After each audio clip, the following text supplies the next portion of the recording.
So magandang hapon po, tayo po ay magbabasa ng isang maiksing liham ni Ma'am Karen sa buhay pag-ibig. O di ba pinagkatiwala ni Ma'am Karen ang kanyang buhay pag-ibig sa atin.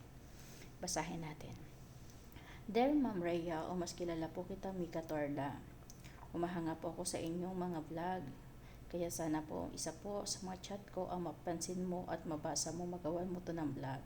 Marami pong aral ang matutunan sa aking buhay pag-ibig. Ako po, itago nyo na lang po ang aking pangalan na Karen. Isa po ako nagtatrabaho sa Mabalacat, Pampanga. Isa po akong regular at 37 years old na po ako ngayon. May 2 anak at single mom po ako. Nung una po, wala po akong mga kaibigan dito dahil nagsisimula pa lang ako sa pagtatrabaho. Hindi po kasi ako mahilig sa mga barkada. Isang araw po, may napansin ako na isang lalaki. Nagwapo siya at maputi at matangkad, magandang katawan. Tiningnan ko lang siya dahil hindi ko naman po siya kilala. Tapos, nung pag-break time po ay kumakain po talaga ako sa ilalim ng puno na mag-isa.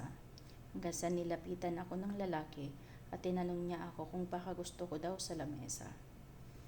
Hindi ko pinansin at sinagot ko lang sa kanya na hindi, ayoko, dito na lang po ako. Hanggang sa natapos po ang aming break time ay pumunta po siya sa aking pwesto para alukin ako ng tubig na malamig. Sino ba naman ako natatanggi sa tubig na malamig na mahilig po talaga kami sa mga tubig na malamig? Ibinigay ko po ang aking tumbler, doon po nagsimula ang aming pagkakakilala at ang aming pag-ibig. Hanggang sa binigyan niya ako ng tubig na malamig at madalas na siya pumupunta sa aking pwesto, hanggang sa ako po ay isang araw nahulog sa kanya. Pero hindi ko po yun ipinaramdam sa kanya na nahuhulog na ako at nagkakagusto sa kanya. Hanggang sa nag-February 13, maraming hindi papasok dahil makikipag-date ako naman po ay walang ka-date dahil wala po akong boyfriend. Hanggang sa pagpasok ko ng February 14, pagdating ko po sa lamesa, may mga nakuha akong candy doon na rose. Nagtanong ako kung kanino yon pero walang may nakakaalam. Hanggang sa tinawag ako ng manager namin at ilinipat ako sa taas para doon ako magtrabaho muna dahil kasalukuyan na wala po akong trabaho sa baba. Hanggang sa ilang minuto, dumating na nga si Ray. Si Ray ang tinutukoy kong lalaki na madalas kong tinitingnan at nag-aalok sa akin ng tubig. Kay Ray din ako nahulog at nagmahal. Hanggang sa inabutan niya ako ng isang balot na bulaklak, 3 piraso ang laman at may chocolate. Tinanong ko siya bakit niya ako binibigyan, na hindi naman niya ako jowa. Ngunit ang naging sagot niya, mahal na daw niya ako at gusto niya manligaw sa akin.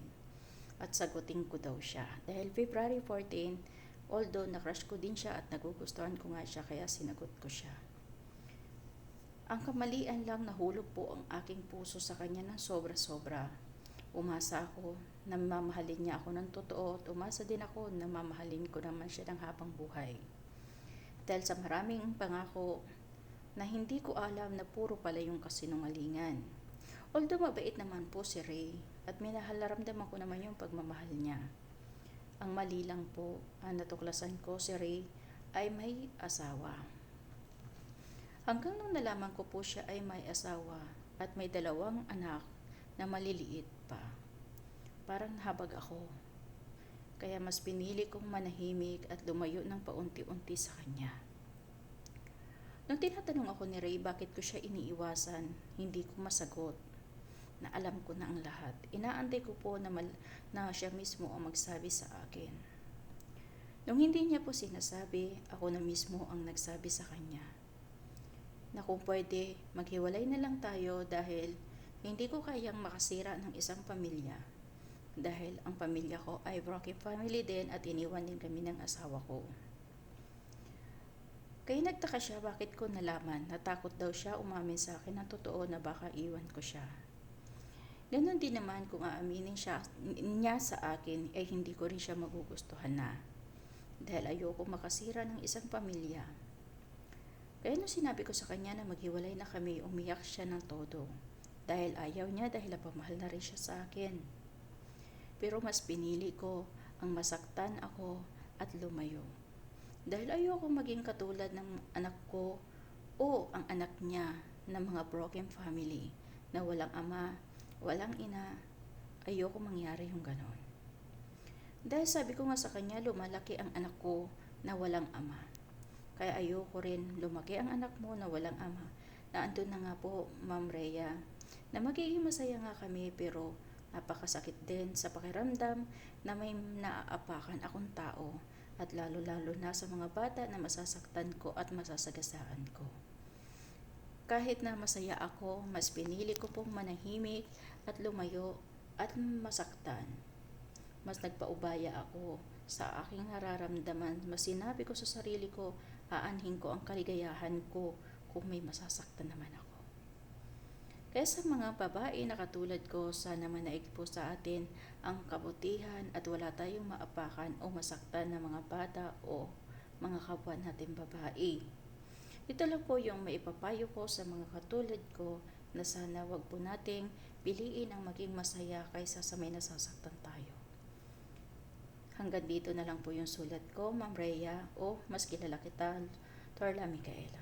Maraming salamat po kung sakali po mapansin mo ang aking sulat, ang aking chat sa iyo.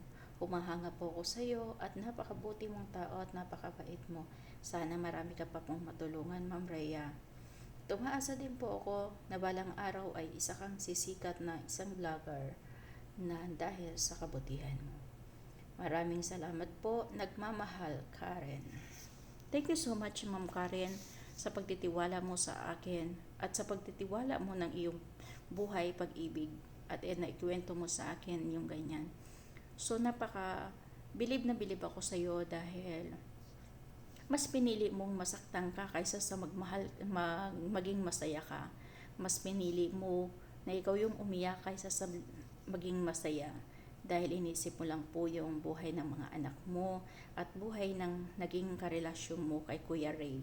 At sana po ang may papayo ko kay Kuya Ray, at sana po sa susunod wag na po kayo manliligaw ng babae at sana po isipin nyo rin po ang buhay ng anak nyo. Thank you so much. Ingat po kayo, Ma'am Karen.